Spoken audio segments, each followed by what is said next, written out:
जी वक़ार 6 मई 1998 मेरी पैदाइश हुई। पैदाइश पे मेरी खामोशी ने कर दिया डॉक्टर को मुअत्तल। दादी ने कहा एंकर है एंकर। सदर जी वक़ार जिसकी खामोशी थी इतनी ख़तरनाक, सोचिए जब वो बोल पड़ी तो क्या हुआ। मेरे अल्फाज में इतने अंगारे थे कि हमारे यहाँ चूल्हा माचिस से नहीं जलता था। मेरी अम्मी कहती चूल्हे के आगे दो बोल बोल दो, और जब जब मैं बोलती चूल्हा जलता। दादी कहती एंकर है एंकर। सदर जी वक़ार एक दफ़ा जिक्र किया मैंने अम्मी से अब्बू की मशकूक मुस्कुराहट का, जिन्होंने टेलीविज़न पर नाचती मुन्नी के रक्स पर की थी। फिर क्या होना था, एक तरफ से आए जूते चप्पल और बेलन, और दूसरी जानिब बेचारे मेरे वालिद शौहर जो ठहरे।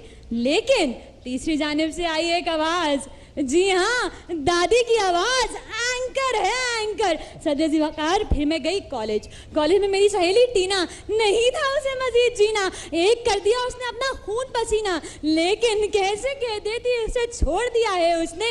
बात तो सच है मगर बात है रुस्वाई की। सदर जी वक़ार मैंने उसे कह दिया न कर तू फिक्र न फाका, मेरे घर तू आ जा। सदर जी वक़ार मैं उसे अपने घर ले आई। जितनी देर में खाया हमने सालन, उतनी देर में आ गई मेहमान खुसूसी बाजी बंगालन। फिर क्या होना था, उनका नारा था महबूब आपके कदमों में। सदर जी वक़ार हमने तावीज़ गंडे शुरू किए।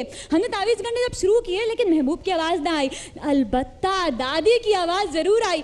जी हाँ कमरे से दादी की आवाज़ आती है, एंकर है एंकर। सदर जी वक़ार फिर तो मैं सोचने पर मजबूर हो गई। तकरीरें तो मैं अच्छी कर ही लेती हूँ, अरे लोगों को शर्मिंदा भी करा देती हूँ, लगाई बुझाई भी कर लेती हूँ। सदर जी वक़ार लोगों के घर जाके जादू भी करा देती हूँ। डिग्री तो मेरी है ही असली, तलफ़्फ़ुज़ का कोई मसला ही नहीं। जब पेट्रोलियम को पीटर विलियम और थोक के भाव को थूक के भाव बोलने वाले चल सकते हैं, तो फिर आपकी बहन तो दौड़ेगी। तो क्यों ना दादी के ख्वाबों को हकीकत बनाऊं, एंकर बन जाऊं। क्योंकि एंकर बनना कौन सी बड़ी बात है। वो तो 90 की दिहाई थी जब मुस्तनसन हुसैन, तारड़ उबैदुल्लाह बेग, तारक अजीज, ज़िया मुइनुद्दीन, शाइस्ता ज़ैद होती थी। लेकिन आज समझ तो आप गए होंगे एंकर बनना